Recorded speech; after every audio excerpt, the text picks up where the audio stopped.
Well, Crosse County's next circuit court judge will assume that role amidst a drug crisis in the county.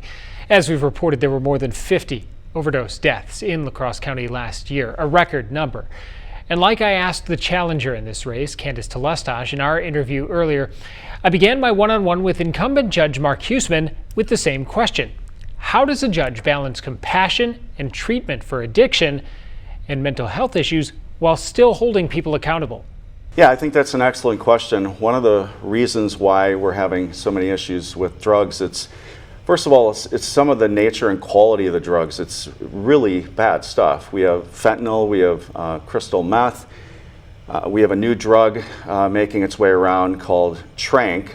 And I actually sit on a La Crosse County overdose death review panel in which we look at people that had passed away in the prior year. We take 2 people each month and we examine their history and their background and what might have gotten them to the point where they ended up passing away from an overdose. And we're trying to identify trends from this. And I think the key thing is that for a lot of people, they have what we call co-occurring disorders, that there's a mental health component to this as well. And so I think if we're going to look at this, we have to be comprehensive. First of all, we have to separate out, somebody that's just addicted versus somebody that is a big-time dealer and is trying to make money.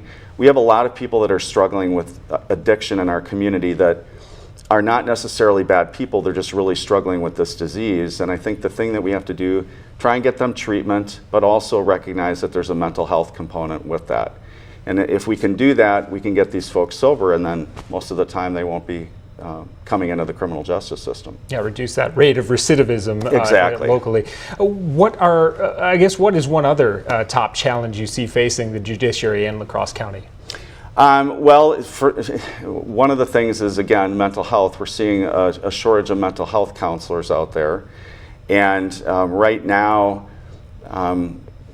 it's going to be slow to get that going because in order to get people into the mental health profession, there's a bit of a train up for that. And unfortunately, there is a shortage in the community. So to try and address those mental health concerns is an issue. And again, I'm going to go back to the drugs, trying to educate people, don't even start with this stuff, because what it's doing is it's killing you, it's creating a lot of mental health problems, and it creates crime in the community. Lastly, what's been your experience with the nature of this campaign? Oh, I've enjoyed it. I've knocked on a lot of doors, and I think it's been wonderful meeting everybody, and I'm just enjoying it. Now, voters will have the final say in the campaign next Tuesday, April 2nd. And if you missed my interview with Huesmann's opponent, Candace Telestash, you can see that, as well as the candidate's response to negative mailings from an outside group, over at WXW.com.